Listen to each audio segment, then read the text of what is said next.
Once again, we come to you live, giggling as is proper and appropriate. You are tuned in. You are tuned in and watching the Zone Blitz. We are the weekly NFL female webcast. We come to you live every Tuesday night. I've got the giggles so bad it's not even funny. Tonight is hat night. As you notice, we're all sporting. I would like to think what are our favorite hats. Sharona has her club hat on. I've been known to rock this back in the day.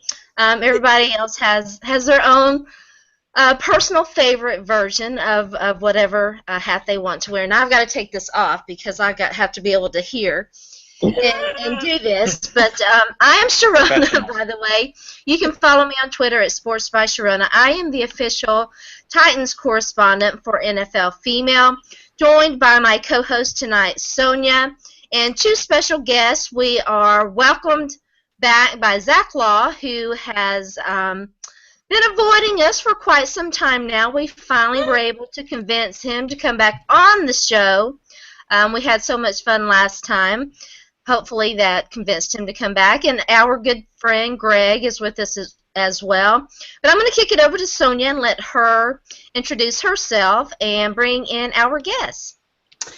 Hello, everybody. I'm Sonja. I am the official Lions reporter for NFLfemale.com, and I am joined today by Rory on my head.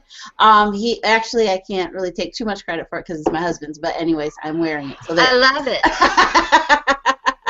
I love it too. I just have to say, between you and Zach, you have the best hat. It's hat night here. Okay, you can find me on Twitter at mom2 3RN. And yeah, so I'm really excited to have Zach and Greg on the show tonight. Greg, from all of us here in Detroit, who dat, baby? Who dat? We dat. That was 4 minutes of luckiness. 4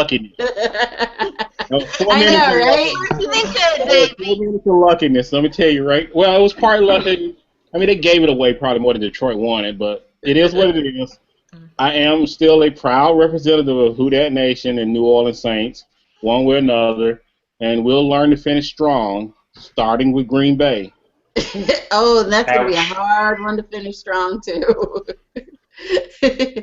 And then we also have our friend Zach with us, and he's got the beer.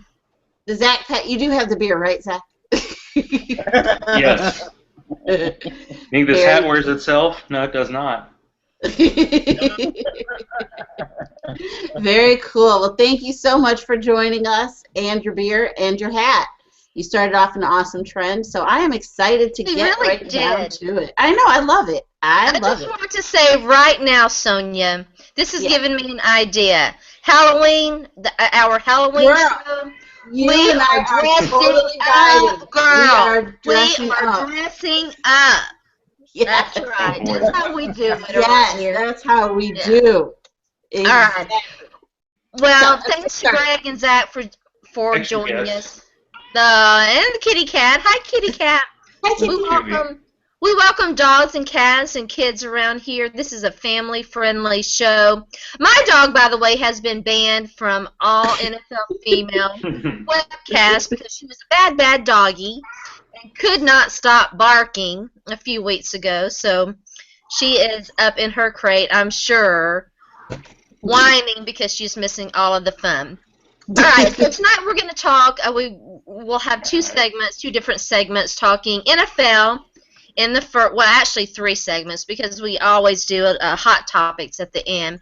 But we'll talk NFL in the first part, and then we're going to talk some fantasy football in the second part of the show. And then our hot topic at the end is going to be about the comments that Skip Bayless made today on First Take ESPN regarding Kobe Bryant. And I know some of you guys have some strong opinions on that. Sharona, of course, does not have one single solitary strong opinion on that, so can't wait Yeah, I Shock. said that in my sarcastic voice, Shock right? factor. Aaron Foster on the show. Right. All right, so let's get started. Sonja's already helped me preview this a little bit. The AFC South and the NFC South are the two worst divisions in their respective conferences. That's not a question, that's a statement. Let's discuss. Greg, I want to start with you because Sonja did hit you with the who dat. So, what's up with the saying? What is wrong with the NFC South? I'd never in my wildest dreams expected it to suck this bad. I tweeted out something Monday, yesterday, and you can see that on my Twitter page, and it says, tune in for the next episode of the NFC South, the division nobody wants to win. Yeah, right? That's true. That is true. I mean, I've never seen a worst case of approach avoidance. Nobody wants to win this damn division. I don't know if the thing got the plague or is it a bad, I don't know. Maybe it was cursed and somebody knew something that we don't know. But nobody wants to win the division.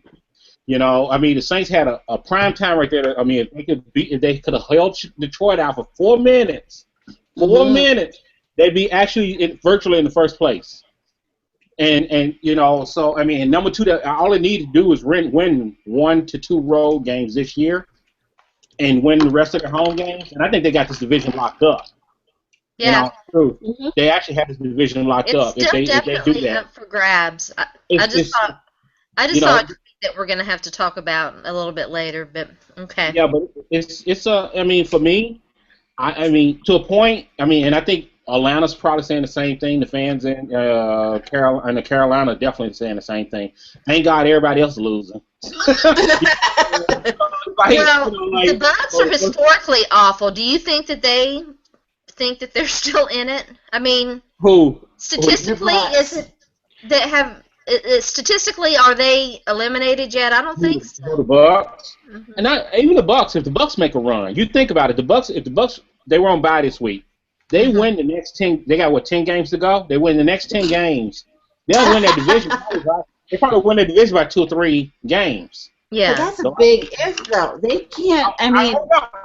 If we'd be drunk. Look, anything is possible any given Sunday. Exactly. The Titans did it. Zach knows this. The Titans did it. Back in 2002? Absolutely. Started out 1-4 and went on a run. The Saints been on a run before. The Saints have done this before. You can go on that Green Bay style run that was like a few years back, where they actually. Or the Giants. Remember the Giants? Yeah, the Giants. Super Bowl year. So it's not out of the realm of possibility that any one of these teams, any one of these 4 teams in this division, can actually just sit there, get themselves together, and do this. For me as a Saints fan, I feel like it's more wide open for us than it is. It's even better shot for us than anybody else out there. Atlanta's just too hurt. Atlanta's too hurt. They got they're getting guys off the street. They got guys who working at Men's Warehouse blocking now. So they got trouble. They got troubles right now. Carolina has a shot. But once again, I think everybody kind of expected Carolina to struggle this year because of getting a whole new receiving core. You had Cam Newton coming off the ankle injury. Then you got the Greg Hardy situation. So you basically missing, good 10, 12 sacks a year.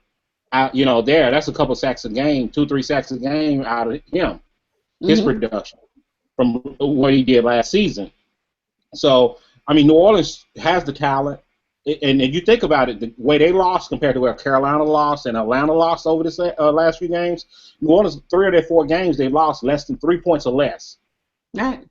They easily could beat Atlanta. They easily could have beat Cleveland. They easily could have beat Detroit. They should have won all 3 of those games, and if you think about it. But it was just. Yeah, it's true. It's true. It's very true. But more victories don't count, and that counts as the win-loss column. And exactly. Agreed. But it's just that. What I'm saying is that 1 or 2 plays, if they just tighten up 1 or 2 plays here and there, this is a whole different outlook for the rest of the season. I All mean, right, I want to bring Zach in here and ask him about the AFC South, but then and talk to Sonja as well. But Greg, I also want to get your opinion. okay. You watch a lot of football. I want to get your opinion on the AFC South. But first, Zach. Okay. Hi, Zach. The Titans play obviously in the AFC South. Zach looks so cute in his little T-Rex hat. Bring it. All we can see is the top of his hat. So the Titans play in the AFC South. Do you agree or disagree, Zach, that it is the worst division in the AFC? Well, I was gonna say one thing about the NFC South. Usually the team that finishes in first in the NFC South finishes in last the following year. So it's like everybody finished in first place last year. And with the Saints, it sounds like Rob Ryan had a deal with the devil that expired after 1 year because Yeah, right. he's been fired by like 4 teams in a row, and the Saints were like, "Hey, why not? He's got cool hair and he's related to that other Ryan guy, so yeah, why not?" And yeah, basically the entire AFC South is rebuilding, and the Colts are basically like the rest of the teams except they have Andrew Luck. I don't care. They beat Cincinnati 27-0. They don't have. They're like in line for yet another playoff demolished by somebody who actually has a full squad. So yeah, it's tough because even the Jaguars, who should have beat the Titans, they seem to be a year ahead because they at least said, "Hey, we're rebuilding," and they got their supposed quarterback of the future and every. Well, he didn't look bad, Zach. He almost beat the Titans. He didn't look bad at all. Yeah, I know. And then they shut down Cleveland last week. That was kind of funny. Yeah. So I guess American Hoyer story has to wait another week. So it's a pretty rough time because the Texans aren't really that good. I saw Brian Cushing trying to cover running back. It was like watching Dad Runner. It was like somebody off the sideline, someone off the street trying to chase an NFL player. It was like, okay. So unless J.J. Watt gets you, you're okay against that defense, it seems. Yeah, Brian Cushing is definitely not the player that he once was. Could get Jadeveon Clowney back though. Very good chance that he'll play against the Titans this weekend, and that could be a big boost for their defense. But that still might take him a week or two to get into rhythm, to get in rhythm and everything, and kind of get to know things. I mean, he was just getting started before he got stopped with the injury. Yeah. You know what I mean? So yeah, he's still going to be trying to find his legs, I think. You know what I mean? I think the thing for the Titans, the quarterback situation is just odd. Nobody seems to be in a big rush to get Jake Locker back on the field, and Charlie Whitehurst is already hearing footsteps. He almost went full fetal last week. I mean, he did a half fetal and spun out of it, and tried to make a play, but if the Titans are starting Charlie Whitehurst and their struggling offensive line is facing both J.J. Watt and Jadeveon Clowney, I think the carnage is going to be on. Yeah, it ain't going to be pretty. No, I mean, it's Charlie Whitehurst, for heaven's sakes. I mean, the Ryan Fitzpatrick revenge narrative. You can't expect out of him. Because we know, as a guy who started Reggie Bush last week in fantasy, revenge means you're going to do awesome. Oh, Not always. Not always. It does. I started him over Shane Vereen. I'm still in pain. They should dub this game the Revenge of the Nerd. Yeah. Ryan Fitzpatrick. Did you know Ryan Fitzpatrick went to Harvard? He did. John Gruden trying to find good things to say about him was just very funny. He's like, and he's really smart, and he knows about things that are smart, and okay. For a smart guy, he makes a lot of dumb decisions. I'll just leave it at that. Sonja. What I'm saying is, he should be a college professor, not a quarterback. Yeah. What's up, boo? The NFC and the AFC South, worst divisions in football. We all agree on that, right? Yeah, I do. Yeah, I can't even argue that. I mean, I think. And so I think that looking at the AFC South, like you said, it is just the Colts, really, unfortunately, and in the playoffs, I don't see them making like too much of a run. But With the NFC South, honestly, I think that the team that's got the best, chance at it, honestly, is the Saints. Because when it comes right down to it, Drew Brees. I mean, let's just say that, Drew Brees. And so I think that that's the team that I think, if they could turn it around, I think that's really going to be them. Because honestly, let's face it, I thought they had Detroit, I thought Detroit was dead in the water. And so I really thought that this was their game. So, awesome. But, yeah, no, a couple good key plays by Detroit's defense, and we're right back in it. So I think – what'd you say? Yeah, I was just going to say they played their best. They played their best defense for 55 minutes of that game. Exactly. I mean, they literally did until Corey White tried to jump the route on Golden Tate, and Tate outruns everybody and wins that and hits that score, and that kind of that hurt them. And then after that, it just kind of fell apart. I think they lost it a little bit. We're going to talk about one little Mr. Showtime Tate here in a few minutes. We'll go into that thought. But before we get there, I want to talk about some trade. Well, no, let's go ahead and talk about it. We'll talk about some trade talks now. Percy Harvin once again traded from a team that could use him to now traded to the New York Jets. Very surprising move that Seattle was just acquired him not long ago. Coming off their Super Bowl win is now, and of course he was on that team, is now willing to move on and basically unload Percy Harvin.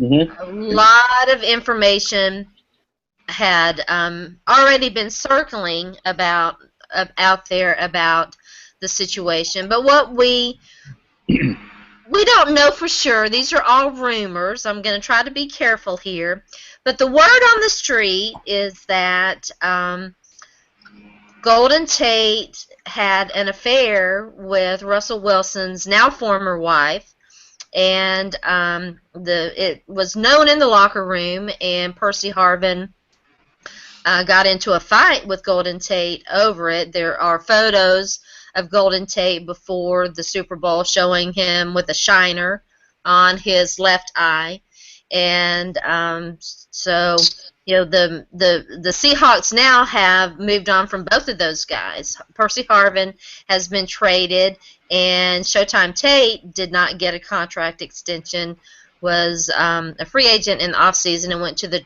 Detroit Lions, whereas you guys mentioned he is performing quite well. So my question to you is, and I want to start with you, Sonja.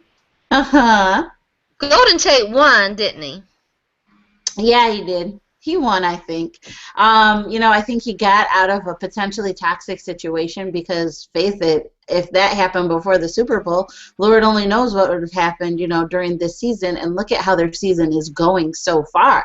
Yeah. So, and frustrations like that over not performing well, that can just, obviously, we've all seen it. It leads to turmoil in the locker room. So if they already had a tumultuous kind of relationship, that probably would have just egged it right on. So I do think that Golden Tate won. He obviously wound up with a better team than Percy did, I'm going to say. And probably a better quarterbacking situation as well, too. But I think, honestly, I'm not even going to lie. Golden Tate won, I think. What about you guys? And I'm not just saying it because I'm a Lions fan either. So there. I don't know. I feel like Russell Wilson had a pretty solid game. The Lions hat, and you ain't gonna say he lost. No, I can be objective. I really can be objective. Yeah. Well, the Titans. I feel like the Titans won because they ended up with Chris Durham. So there you go. The wide receiver 2 that the Lions were throwing out there for the past few years is just ridiculous. So now that Calvin Johnson has decided he needs to take 3 or 4 games off a year, they do need a good wide receiver too. So they definitely, have that guy. Exactly. Seattle at least figured out they had to throw last week, but that was an odd game with riverboat Jeff Fisher all of a sudden. Yeah, what's up with that? Well, Jeff Fisher has a habit of pulling his hat trick out of the special teams bag in order to win football games, and we saw that here in Tennessee with the Music City Miracle. Yeah, Yeah, he's no stranger. He's no stranger to pulling trick play here and there. He can. Yeah. Greg, do you agree? Did Golden Tate win? I probably. I mean, I guess in a sense, because well, he had to get out of there. If you slept with the quarterback's wife, Yeah. you're gonna have to leave town, especially if he's a franchise quarterback and he's somebody they like. Yeah, right. I mean, the Seahawks are going to pick Russell Wilson. There's absolutely, positively, no question, but that in that scenario, they're going to pick Russell Wilson, and they obviously picked Russell Wilson and made the right decision. If we're talking a third tier, second tier quarterback that's a journeyman who you don't really know you're going to keep, Golden Tate probably stays there, and the quarterback they can get rid of because they can move on and get somebody else. Yeah, so, Matt Flynn, they're not going to make a big deal over. I was about to say Matt Flynn. Matt Flynn. Right, exactly. You could say Matt Flynn. I mean, yeah, you're right, exactly. Jackson. Yeah, Josh Johnson, any of those guys. One of those guys who quarterback, and this would not be an issue. You know what I mean? It wouldn't even matter. That dude would be gone, and he'd be elsewhere. So I mean, that's Golden. So whether Golden Tate actually won, and since he won because he went to a decent team that is a contender. And he got him a big contract that he probably wouldn't have got in Seattle, in all honesty. So he probably went where the money was more than anything. So he just kind of knew, step away from that, and he went to a better, in a sense, a better situation, a fresh start more than anything. Well, he got the girl. He got the girl. He got the ring. He didn't put a ring on it, but he got that ring. Yeah. And, he didn't have to. And she had the ring. And then he booked ass out of town, baby. Yeah. Absolutely. Love them and leave them. That's how you do it. All right. So, final NFL topic, and then we're going to turn to some fantasy football talk. Mike Sam, released today by the Dallas Cowboys. Is Mike Sam's very short-lived NFL career likely over? There doesn't seem to be a lot of interest with him. Greg, I'll start with you. I think somebody may pick him up. You know what I mean? Somebody may. I mean, the way the injuries are going these days, there's a lot of teams that can come in and at least, if anything, put him on the practice squad. And I mean, Dallas, I think it was. I don't think it was a question about his abilities in this move anyway. I think this move they just needed a different position filled. So that's kind of why they put him there. I think that's what that was. Number two, I think for him, if he needs to get reps. He really does. And you're not going to get him as much on the practice squad because sometimes you're doing so many other different things. Where's his best option, do you think, Greg? Who do you think could be? Go to Canada. Go to Canada. Canada. Maybe the Arena League. I don't know, but at least Canada, because he can go to Canada. Cameron Wake did the same thing. Went up there, sharpened his skills, come back, and he was one of the better. Jarrell Freeman. Yeah, there's a lot of guys that have done that. You can think of, how you think Warren Moon became, became one of the great quarterbacks of all time because he ended up having to go to the CFL. He got his reps, got everything in, won a few titles. Doug Flutie had to do the same thing. He did the same thing. So to him, I think what he needs to do right now is think about going up north and getting out there, and if he gets more reps, get a full season in, and just kind of. Even just 1 or 2 good seasons in the Canadian Football League, and he makes some noise there. I think he got a really good shot of coming back down to another team and playing for him. And he might actually be able to name his terms. He may be able to write his own ticket a little bit if he's strong enough. He's a strong enough player. Yeah. So, Neil, what do you think? Well, the only reason why I did that because I was like, oh my gosh, I hadn't heard. And I'm teasing because 2 seconds after it happened, everybody blew it up. ESPN was sending out alerts. Exactly. Released. Exactly. Well, I don't know if he's going to have a career in the NFL because honestly, right now he's still just the gay player, and I hate to put it that way, but I think that's what it is. And even though he's trying not to just be seen as the football player, that's always going to be in people's minds and what kind of attention that's going to bring to the team. And he's a 7th round pick on a practice squad, and we're getting breaking news about it. Really? Yeah. It doesn't happen to anybody else. And so, I think if he really does want to play, then going to the Arena League, going to Canada, I think that's really going to help his, up his stock. But if he's still just kind of unsure or, you know, not 100% sure what he wants to do, then maybe he should just kind of sit out for a little bit. But if he really does want to do this, Canada, arena, they're your things. But you know, I mean, I have to say, I think, like what you say about the whole gay player thing. Sometimes, and I always debated about that. I applaud him for standing up and saying that he was gay and kind of coming out. Totally. That was a part of me that thought about it because of all these years of that. He would have been better off not saying anything. You know what I mean? Yeah. About but that. he didn't have that option. He was going to be outed. He didn't have the option. It might have been, but you know what? It might have been kept. It might have been kept a little more quiet and a lot less. It wasn't going to be. There was already. He was going to be outed. There's no question whatsoever that there were two separate people who were getting ready. There's actually, excuse me, a very interesting backstory behind that. One is One is a gay organization that's an ally to what I'm going to use air quotes there, ally to gay athletes that. And he was associated. He had been associated with his agent was kind of associated with someone else. So there was some backbiting basically going on. So anyway, Zach, what do you think? Is Mike Sam, is he still a viable option in the NFL? Well, I know at least one example. Joey Cabell of the Detroit Lions. I mean, he was cut like 3 or 4 times before he got a shot. Mm-hmm. So a lot of guys who make it in the NFL get a few shots. Mm-hmm. It seems like the one downer for Sam is it didn't seem like he played special teams, and he was a 4-3 defensive end, and there just aren't that many teams that play exclusively 4-3. Yeah. I think because of the NFL money, he's probably going to stick around for this year, but maybe would consider a trip to Canada. And you know, much like Tim Tebow, I think he's going to have a pretty decent second career if he wants to just do speaking gigs or even announcing at some point. So he's going to be okay, but I don't think he's ready to give up the dream yet. Zach, do you think Oprah will still have interest in doing the documentary thing with him? He's not on the team. I hope not. I mean, I'm sorry. Off the Oprah radar. Yeah, I don't know anymore. The one thing that was interesting is the whole 6 weeks he was in Dallas. Did you hear anything about him? There was not a single story. Just every single time an NFL player got arrested for domestic violence, they're like, wow, good thing that guy wasn't a distraction like Michael Sam. You know, that joke was run into the ground. So I would say that in terms of being distraction, the Cowboys being good kind of took him off the pages at all. I mean, no one even noticed.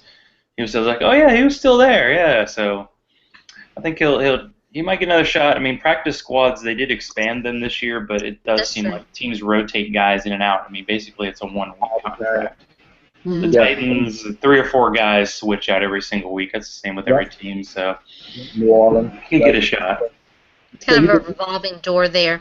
All right, let's talk some fantasy football, and then we'll move to our final topic. Before I threw some kind of fun little topics in there, but for serious, and I want to ask Zach this because he's our fantasy football guru.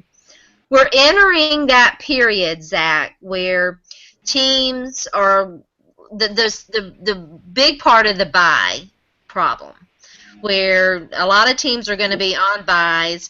Your options on the waiver wire and on your own teams are going to be limited. What is your strategy for dealing with this roughly 5-6 weeks upcoming of bye week dilemmas? Yeah, the NFL does not think about our feelings when it comes to bye weeks. They need to do better. The weeks when you're going to see like 6 guys. I mean, really, when it comes to bye weeks, you just have to look at your roster and maybe in the next month and just say, who's going to be on a bye, who might be starting for me. Don't do what I did and when I had Travis Kelce on a bye week, say, hey, Jordan Reed, he's hurt. I don't need him. I cut him. I picked up Charles Clay and paid the consequences. So just look ahead, see what weeks you're going to be kind of thin and fill in that way. I'm just not that excited about it. I've been picking up running backs all year because I drafted Adrian Peterson in one league, and I think I'm finally done with the waiver wire. I'm just not that excited about the Bills guys. You got a guy named Booby, and Bryce Brown, and you're like, oh, the Jaguars running back. I mean, come on. What has that been all year? Come give me a break. They just had their one lead all year. Oh, I'm sorry. I think they were ahead of the Titans for a little while. Yeah, Cleveland. That's the team that came back to beat the Titans. They're the ones that scored 6 points against the Jaguars. Yeah. But I'm sorry. We're just talking fantasy. That's right. Yeah, that's right. No bitter Titans talk tonight. That's tomorrow night, Zach. We'll say that. I'm just going to say that. I'm glad you're coming over to the dark side with me, though. You'll love the journey. Zach is very proud of turning Sharona into a hater. Oh, sure, it's not a hater. It wasn't me. Anyway, all right. Okay, so fantasy football. Let's talk about running backs. They're falling left and right. No one is safe. Zach, I know you know this. Explain to everyone what the zero running back theory is, and is it looking good right now? Well, this is a theory. I don't know if it was created by Sean Siegel, who writes for RotoViz, but he was the guy who entered a fantasy football big money contest and won like $250,000 doing it. And basically what he did was he figured out that running backs get hurt a lot because they get hit a lot. So he drafted his wide receivers, tight ends, quarterbacks early, and took maybe one running back in the middle rounds and grabbed a bunch of guys late. And some of his guys that he grabbed last year were guys like Zach Stacy, so it really did work out. So this year, I don't know if there are more injuries than usual, but you do see every week who's the number one guy on waiver wire. It's always running back because of some kind of injury. And it may be a 2 to 3 week injury, but sometimes in fantasy you got to have that daily mindset and go, hey, is guy playing this week? Okay, good. I'm set for this week. Next year you can worry about that next week. Yeah. 1 week at a time thing. Yeah. It always seems like there are a lot of wide receivers available, but yeah, running backs, if you have that higher waiver wire priority, you're set. Yeah, running back injuries have just killed my fantasy team. Sonja, what about you? Are you having that issue as well? I was for a second, especially in our NFL female league. My running backs, I know, let's see, Ryan Matthew and somebody else, I can't remember. And yeah, I still haven't heard too much about Ryan. So it's just like, okay, not too much going on there. I had Stephon Ridley in another league. And so, yeah, my running back situation is just pathetic. Yeah. And it just kind of makes me cry a little bit. But, you know, I do have Chris Ivory, who has come through in the clutch a few times for me. There you go. Exactly. So there's been that. But, yeah, so running backs, I'm kind of cool on them. But Jamal Charles has also been pretty good to me, too. Yeah, Greg, what about you? Well, I'm having that trouble. I mean, Pierre Thomas is out for a couple weeks. I had him on one of my teams. I had C.J. Spiller, who's out for the year. I had Fred Jackson, who's out for the year. LaShawn McCoy was, up and down. He's just got his handful. LaShawn McCoy's got his handful with those two birds. Yeah.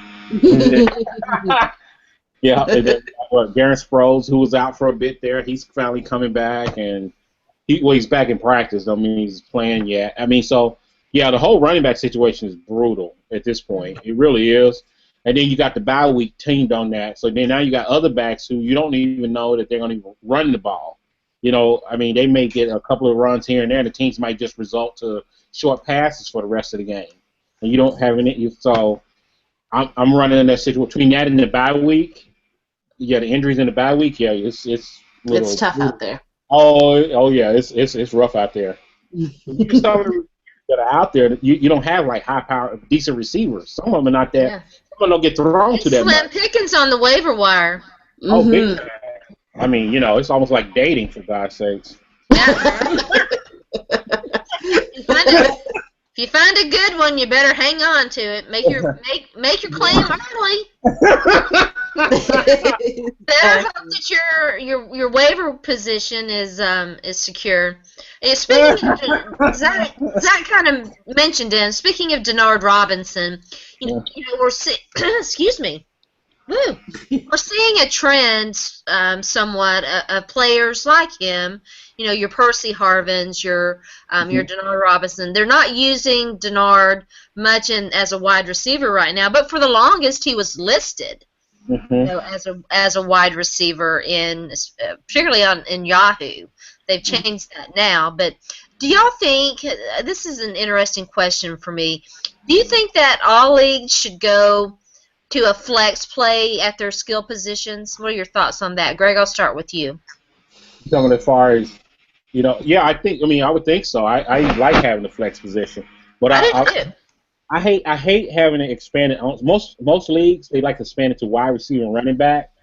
I like to have it expanded wide receiver, running back, and tight end. Yeah. So I try to push for that when I can. If I know the commissioner well enough, I try to push for that they add that tight end in there, because I got a situation right now where I actually have Martellus Bennett, and I have who's the other Martellus Bennett, and who's Julius Thomas. I have them both. Oh yeah. But I can't use them both. You know what I'm saying? Because it's not limited to tight end. So I mean that would be nice. See, I think that they should go to, at the very least, I think these standard leagues should go to one wide receiver, one running back, and then 3 flex positions, and do the wide receiver, running back, tight end, flex for the remaining 3. I'm cool with that. I actually live with that. Because that way, because especially with the running backs being there thin and then it's such a high injury position, I'm almost better with one running back than having to try to field 2 running backs when I got one running back who might get me 3 fantasy points and the other running back might be productive or they might not, depending on how that goes. Yeah, Zach, what do you think? Well, I'm a big fan of more flexes. I'm in that Scott Fish Bowl league. And there are 11 starters, and you have 4 flex positions. So you can actually start like 7 wide receivers. And last week I started 3 tight ends, but unfortunately they were Jared Cook, Jordan Cameron, and Jason Morrow got me a whole 10 points total. Yes. But I think if you have more options, then you have different strategies. So if you want to go running back heavy or wide receiver heavy, you have that option. Exactly. Most league, it's like, all right, I got to get my 2 running backs, my 3 wide receivers, my quarterback, and then the waste of space, kicker, and defensive special teams. I'm getting ahead of myself, I know. No, that's right. Those positions. To that. Let's go ahead and segue into that. And while we're at it, kickers are people too. We know this, but the kicker Lord, position. Or long snappers. You don't put them in fantasy leagues. The kicking position in fantasy football is obsolete. It needs to go the way of the dodo bird. Agree or disagree, Sonja? I think though sometimes kickers do have a good game and they can get you over the edge. I think of last year with Justin Tucker. He got me in that one game against Detroit 16 points at least. I think he got my game ball that game. So I don't say that they should go the way of the dodo, but I mean sometimes if you got a hot kicker and they're kicking a lot of field goals, yeah, I think that they are still kind of a valuable part of the team. Granted, not a huge part, but they can play a difference. Well, I have the Falcons kicker, and that guy sucks, so I might be a little bitter. Greg, what do you think? He was pretty good against the Saints. Oh, sorry. You ain't heard much too soon. Greg, do you like having kickers? I'm okay with having a kicker only because they actually give you points. You know what I mean? Because so I mean, and I'm kind of with Sonja on that. That they might be actually the actual difference, just like a regular game, in winning or losing, and especially if you're in a close battle, it might be the kicker. So if they eliminated it, that's fine. So what do they do? Add another flex position in that spot? Or I would add a flex position. I can live with that. Because, like I said, but you can almost eliminate running backs by way of the dodo bird. Because, you think about it this year right here. So I think that you should, and I think that that's where we need to head because the not only is the position being devalued, but they're dropping like flies everywhere. Yeah, because other than DeMarco Murray, what other running back is really all that strong this year? I forgot I do have DeMarco Murray on one of my teams. So, yeah. Yeah, I have him. Eddie Lacy hasn't been horrible. He's been terrible. Well, I have Shady McCoy. That's been kind of up and down in all reality. Which Shady, I don't, I'm not getting the points out of him that I would have got that you gotten out of him in the past. Mm-hmm. But I have always wondered about. Did you say yes, he is? What's that? What did you say? Well, I said he's been pretty terrible. Le'Veon Bell's been really good, but Le'Veon Bell. I think has been 2 years ago, he's if you another drafted a guy wide that should be- receiver. But speaking he of him, he should be a flex guy. Well, I think Bell instead should of be a having flex guy.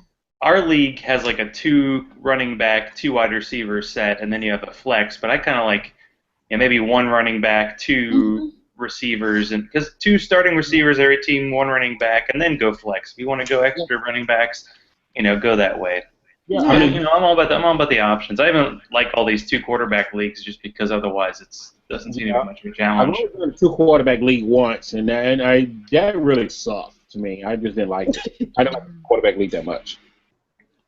But then it just makes me wonder if we kind of devalue the running back position. Why are they always the first ones to go in the draft? Because they're slim pickings, they're rare. Yeah, that is true too. That is true. I mean, the good ones you want to take because you can't you couldn't. It's Well, see, now, You know what I'm trying to say? Yes, I know what you're trying to say. I usually draft wide receivers before I draft running backs. Running backs are afterthought for me personally. It just depends for me. I mean, I look at I definitely go BPA. Usually, the best player available at that spot. That is usually what I do. Most of my teams, I did that this year where I went best player available instead of what my normal strategy is to do the wide receivers. And I'm sucking this year because I went best player available because I picked a couple times like I had Shady McCoy high and got him early. And see, I could have easily went without him, and it could have easily gotten a couple of wide receivers who were better, who produced more points in his play. You know what I mean? And just got low-end running backs in that case, and probably would have done better. I mean, because like this year right here, I'm definitely not playing. I mean, I'm definitely not as strong as I was in the past. So I won't do BPA no more. I'm going back to Barber. Ultimately, it comes down to what you're comfortable with and how you like playing. Yeah. Because everybody has their own strategy. All right. So, Zach, how are you doing this year in fantasy football? Oh, I'm thoroughly mediocre this year. I actually had a nice 0-5 last week, so that was great. Yeah, I'm showing off my expert chops. I was leading by like 2 points, and the other guy had Andre Johnson on Monday night. I'm like, he's gonna get it in the fourth quarter, and he got it at the very end. And it's just like, so yeah, I benched Shane Vereen in one league, and he was the #1 scoring running back after he scored 1 last week. Because sometimes in fantasy, it's like, oh, did your player suck last week? Go ahead and start him; he'll be fine. Especially if he's a Bill Belichick running back, because he likes to mess with us. He really likes that more than actually winning. Sonia, what about you? How are you doing? Let's see. I am first in one league, and then let's see. I think I pretty much each week I go 3 for 4 because I'm in 4 leagues. So I go 3 for 4. And, I'm not doing too bad. Mediocre, I would say. I pulled it up out of our one huge league that Greg and I are in. I pulled out of the cellar in that one, so I was proud of myself. Made some key moves, picked up Ronnie Hillman, actually, since we're talking about running backs, picked up Ronnie Hillman. And that, that was a sweet move for me. Good job, Greg. How about you? Pretty much mediocre because, let's see, one of the leagues I have, I'm literally 1-5, 1-6. That league over the last 3 years, I usually was I was in the playoffs every year. This year, no, not even close. I'm like 1-5, 1-6. I have other leagues, I'm like 4-3, 3-4. And I think I have one. The best league I have, I think, was like 5-2. I have like 7. I'm in 7 leagues, believe it or not. Wow. Oh, so, nice. Wow. All right. Yep. Well, I have 4 teams this year I suck into. And at one point I was like 0-5 in one of my leagues. Had not won a game. Eddie Lacy finally came alive and was able to win one. But, it's been kind of a rough year for me, too. All right, our hot topic of the evening, a little bit of a non-football related question, but it was something that I wanted to get your thoughts on. So today, this morning on ESPN First Take, Skip Bayless basically said that Kobe Bryant won despite being accused of rape because the rape charge and the allegations, which ultimately went away. He won because it made his shoe sales skyrocket. I want to get your thoughts on Bayless's comments, and secondly on is ESPN's credibility at an all-time low right now. And Zach, I know that you had some thoughts on Skip Bayless, so I want to start with you. Oh, really? Okay.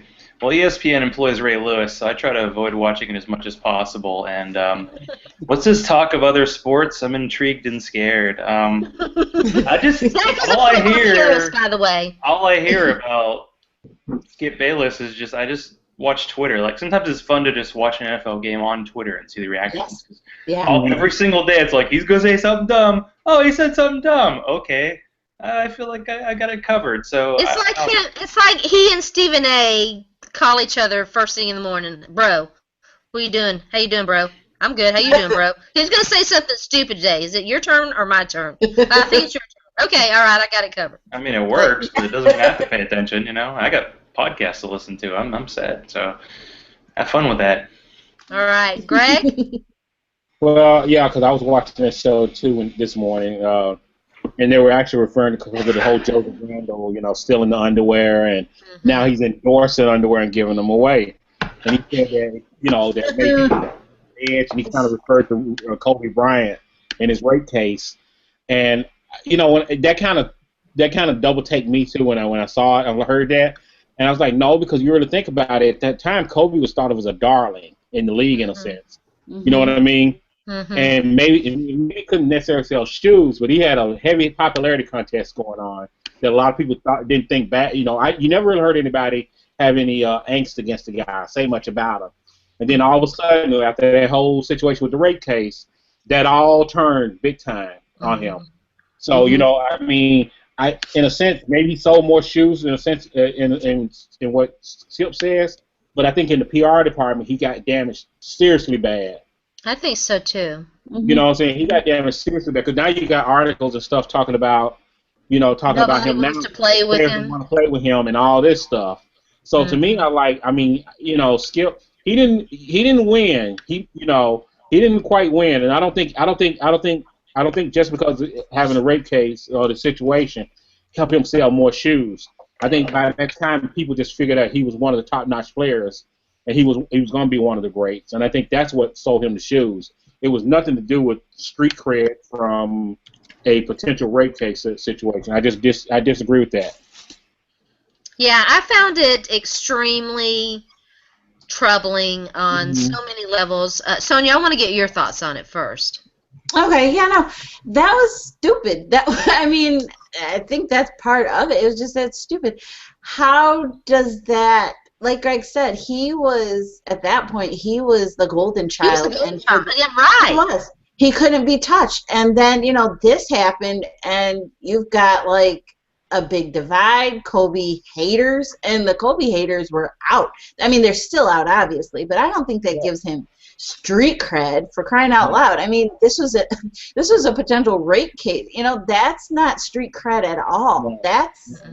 No, not when you're trying to sell the league, and the league is still making money and still, obviously doing big things, but at that time they weren't, and so, or not as big as they were, and to have that almost kind of damage the NBA in a way, they had to really kind of think about it, and that type of thing. That's not sizzle. That's stupid. So yes, those are my thoughts. Do you think that ESPN allowing and, in a sense, promoting this kind of discussion? Stephen A. has had some rather questionable comments regarding domestic violence. Sonja, do you think that it is ruining ESPN's credibility for them to continue to allow this? I think so. I think that, already I think ESPN's credibility is already shot with the way that, they clamor onto certain things, like Tebow, like, Mike Sam. Like Mike Sam, things like that. And I think that just kind of ruins people's image of ESPN and how they're not, this truly biased out there, or not biased, truly unbiased type of sports information authority, I think that their credibility is way shot. You know, I think they're more of a joke now in a way. That's probably a little too harsh, but like, you know. It's like it's like you're sitting there watching a caricature. Yes, that's the word I was looking for. Caricature. I think asking sports writers to talk about real issues, that's a bit of a stretch for them, I think. Yeah. It was like when the whole Ray Rice thing was happening, that halftime of, I forget what game it was so uncomfortable and bad. These guys. Oh, was that the one where Deion Sanders spent like 10 minutes justifying himself over the domestic violence charges that he faced? Is that what? I'm surprised someone talked about it, but I think it was James Brown actually talked about it and like saved them because they were just drowning. And it's like you can't, you don't know, you're out of your depth, and you best move on. But when you're paid to talk, well, you got to say something. Sort of like how. What about you, Greg? How do you feel about ESPN's credibility? Well, for a long, long time. I mean, don't get me wrong. I mean, you can't help but not listen to them or watch them at your point.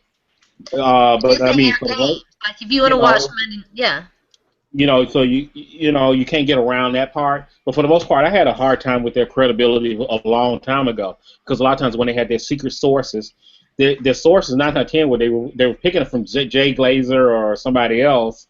Who actually got it right, and then they got the story, but they wouldn't give Jay Glazer the credit. Or I've seen on a few occasions they done this, and then also when even some of the shows like First Take, you know, they're paid to say stuff that's gonna kind of incite some conversation, even if it's wrong or right. Which I would prefer if they didn't go that direction.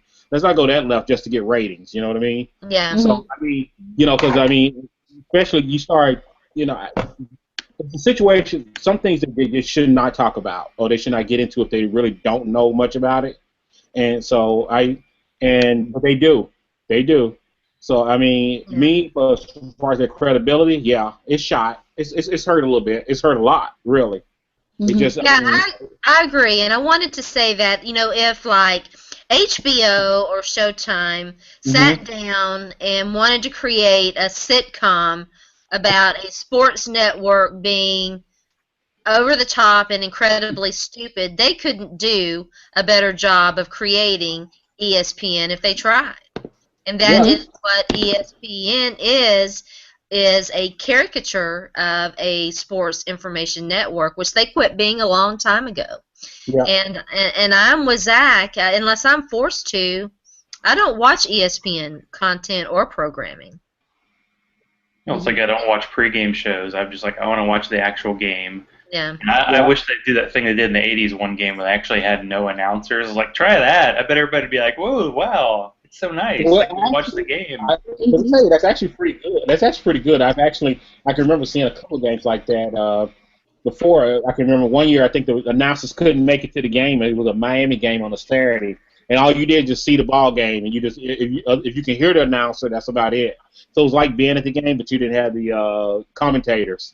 And I think now with Twitter, that would be even more awesome. Yeah, I think so too. Yeah, because I'm with you guys. I have developed the ability to mostly tune out the announcers anyway, because in large part they're not very good and they're not that informed and they don't come prepared and they don't even know the names. Yeah. What was the name? Was it Goldberg, the MMA fighter? Yeah, the MMA fighter. Kept getting players' names wrong and everything, and then he turned around and cursed out some people on Twitter for saying something to him or calling them on it. Yeah. You know, what do you do? You know. Greg, what game are you looking forward to this coming weekend besides the Saints? I know you're looking forward to the Saints. Is there a game that you're looking forward to? Saints, Green Bay. Well, I mean, let's see. I think it was the Dallas Redskins this week. I'm kind of looking forward to seeing that one a little bit. It's going to be very interesting. They're going to trot out Colt McCoy out there also. Yeah. What about that? That's going to be a lot. Zach, should Colt McCoy send a game check or two to Michael Griffin? That was some bad tackling because I didn't actually see it. I just heard 70-yard touchdown. Then I heard, he threw it like a 2-yard out. And it was like the Buffalo Wild Wings commercial, but it was a real game. Yeah. He's like, someone put the blower on our cornerbacks and knocked them down and said, hey, you get paid $7 million a year. Forget how to get an angle on a guy. It's not like Garcone's a big speedster either. It wasn't Deshaun Jackson, so it was like, oh, sigh. Yeah. Sad. Bull McCoy is a thing. Yeah. Sonja, what about you? And I know you're looking for. Are the Lions playing? They're not on a bye. No, they're playing. They got the Falcons in London this week. Oh, that's 9:30. right. Morning Yes, drinking, tonight. everybody. Exciting. Yes, morning drinking before church. Get it on. So we got. Before church or during church. You can whatever. It's okay. Water into wine, right? We've all been known to hit the communal wine. Exactly. Absolutely. See? There you Absolutely. go. But yeah, so that game will be good. A lot of wine. I also want to see, or I also want to kind of follow along with New England, Chicago, just so I can watch the Bears get annihilated in Foxville. Hey, how about, we should have talked, we'll talk about this next week, the Bears locker room fight. Yes. That's something to talk about. We should have talked about that. We'll talk about it. Who knows what'll happen, right? That situation is far from over. Zach, what about you? Hot game between the Titans and the Texans. Are you excited? I know. It's like between Titans, Texans, and Raiders, Browns. I'm just glad they're not on at the same time. Otherwise, I'd get whiplash, taking my head back and forth. Ooh, another punt. Ooh, how exciting. Punt The Eagles and Cardinals are actually might be one of the better games of the week. Yeah, that's we have to have we have to have NFC East game. That's required. Peyton's got to be on. Usually Tom Brady's got to be on. Yep. There's not very much room for other teams. I'm so excited about Steelers Titans Monday night. What about Seahawks Panthers? Anybody excited about that? Seahawks Panthers? Not. I don't know because actually that's going to be an interesting game in a sense because you got two teams who are kind of a little bit of a tailspin. Yeah. Right now, because Seattle is in a little bit of a tailspin. You got to give it to them. Their cheek in that armor is like really going to turn into a little bit of a chasm. Mm-hmm. I hate to say that, but it has. It's a little bigger now. So Dallas kind of proved something. Then especially if you got the Rams who can't turn out and beat them. Panthers got a shot here. Now, the question is this game in Seattle, or is this game in Carolina?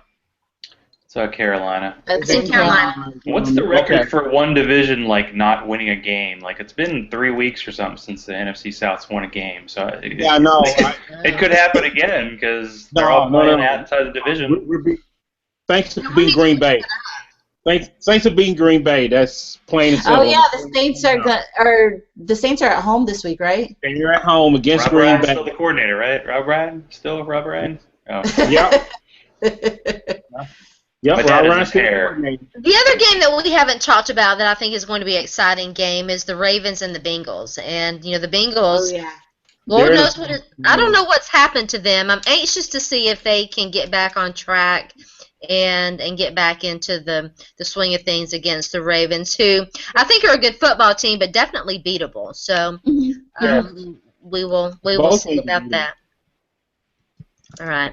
Exciting weekend of football. We'll be back next week talking about that. But before we get out of here, we want to give Greg and Zach both an opportunity to tell you guys where you can find them, who they write for, what they're working on, their favorite color. No, I'm kidding. So, Greg, I'll start with you. Tell everybody where they can find you, who you write for, and anything else you want to plug. Well, I'm Greg Barber. I actually will be writing for Heavy.com. Just moved over there. Also, I'll be. You can contact me at IntenseGB on Twitter, and I'm there pretty much. Anytime. Feel free to follow me, and definitely be looking forward to hearing from you. Thank you, and thanks for having me on. Thanks for joining us, Zach. Thanks, Zach. Can they find you? Well, I am the thought leader / editor / only writer for fantasysports.org. I tweet a lot, ZACH_LAW on Twitter, and I have a sort of weekly interview series, and I'll be interviewing Liz of NFL Female coming up. Just sent the questions. Hopefully we can get that going next week so we can see what this whole NFL Female thing. Women watching football, huh? Interesting. Women It's out of the happening. kitchen watching the footballs. What Watching about the that? Well, I said I was going to be on the show tonight, not to get in touch with my female side, to get in touch with my football side, because that's what it's about. It's all That's right. football all the That's right. time. I noticed Zach did not plug our show. I will do that for him. Oh, yeah. It's amazing. Zach and I also do a show where we talk some Tennessee Titans and some fantasy football. It's generally on Wednesday night. We did not do it Zach did it because I was sick. Excuse me. It's called Going for Two with Zach and Sharona, so check that out. And Sonja, you tell everybody where they can find you, and then I'll take us out. Cool. You can find me, Sonja, on Twitter at mom2 3RN. And you can find me because I'm the Detroit Lions fan reporter for NFL Female, so you can always find me there. I am also a contributor to A Good Sports Hang and all the guys over there, Travis, Vieira, Matt, all you guys who's coming on. It's open invitation. Come on, guys. That's right. You got to get back on here. Get back on here. Yep, so you can find me and all the guys over there, too. All right. You can find me on Twitter, excuse me, at Sports by Sharona. I'm Sharona, the official Titans reporter for NFL Female. And you can also find me every Monday through Friday, 10 o'clock a.m. Central Standard Time, 7:30 Yahoo Sports on Game Over with Vashti and Sharona talking all kinds of sports. Every Tuesday night here on the weekly webcast produced by NFL Female. Be sure to jump on our website and check out all the latest and greatest articles, www.nflfemale.com. By the way, we're getting ready to do a reboot. The new site is going to be super awesome. Can't wait for you guys to see it. And also be sure to check out the weekly podcast, Wednesday Nights with NFL Female. That comes to you live tomorrow night. Definitely check that out. Well, we'll be back next week with another great show, so stay tuned in. You've been watching The Zone Blitz by NFL Female. Have a very pleasant evening. Mwah! Adios! Good night. Good night.